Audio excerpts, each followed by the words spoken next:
stars.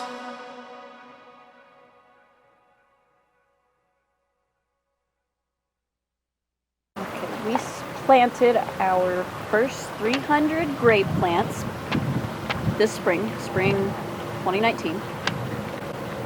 And we planted Marquette, Itasca, and St. Pippin.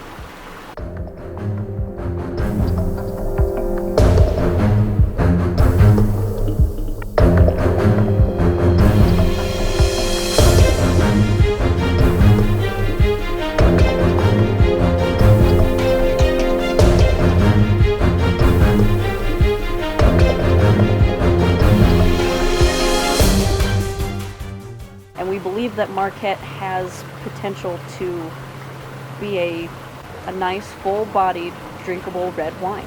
Cool. The Itasca is new. Within the last couple years, came out of the University of Minnesota. They haven't had enough time to play with it. To stylize it yet? They think that it could be kind of like a Chardonnay. It has the potential to do that, but Okay. it's really... The third grape, St. Pippin. St. Pippin. Tell me about St. Pippin. St. Pippin. It's my forgotten grape. It's the one I forget about. I think that we got it because it's a good mixer if we want to make a rosé with the Itasca. With the Marquette? Marquette. Just to add some balance to those flavors if we do manage to get a heavier full-bodied wine out of the Marquette, the St. Pippin blend in it will bring it down a little bit. Awesome. My husband would like to make ice wine out of it. It is a very good grape for making ice wine. Ice wine is made from grapes that are picked after they are frozen solid. It lets you squeeze the sugar out of the grape, leaving the ice behind, basically kind of concentrating it. Cool. We planted a third of an acre, so that would be a little bit larger than a quarter-acre residential block, which is like a normal block. Like what our house is on. What your house is on. Also, another way to reference that would be it is about half the size of a football field. Did you have to do any pruning on these this summer, or? So, first year, when we put them in the ground, we clipped them all up past 3 buds. We counted 3 healthy buds and then clipped them. Put grow tubes on them and let them be for most of the summer, trying to establish roots. We went out and checked to make sure that we had one healthy stalk. We did some pruning to make sure there was one stalk to train up. Clipped the others, made sure there were no berries, clipped the berries off.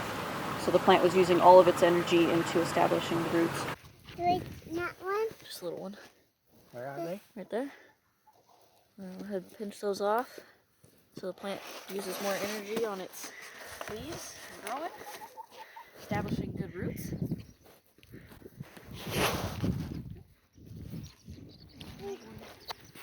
Oh no, it's coming up. It's got leaves up, just barely.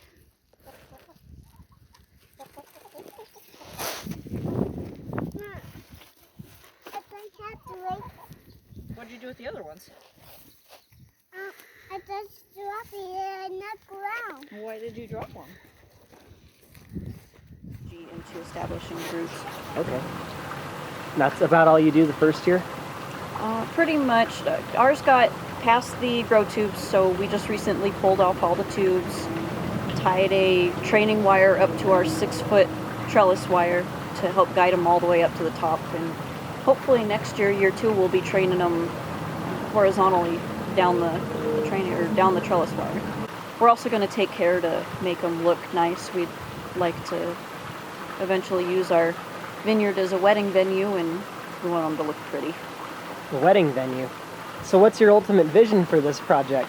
We have lots of ultimate visions, and it's going to change 10 times before we get there, but I would really like to see it used for events and weddings, and it'd be really neat for brides to, in the future, to be able to get married in a vineyard in Wyoming, because that's just not something that happens that often here. So. Excellent. How big are you hoping to grow your vineyard? Oh, no larger than 40 acres. 40 acres under 40 vine. acres. That's a lot of wine. That is a lot of wine. We will need help by then. We may decide to quit at 5, and that may be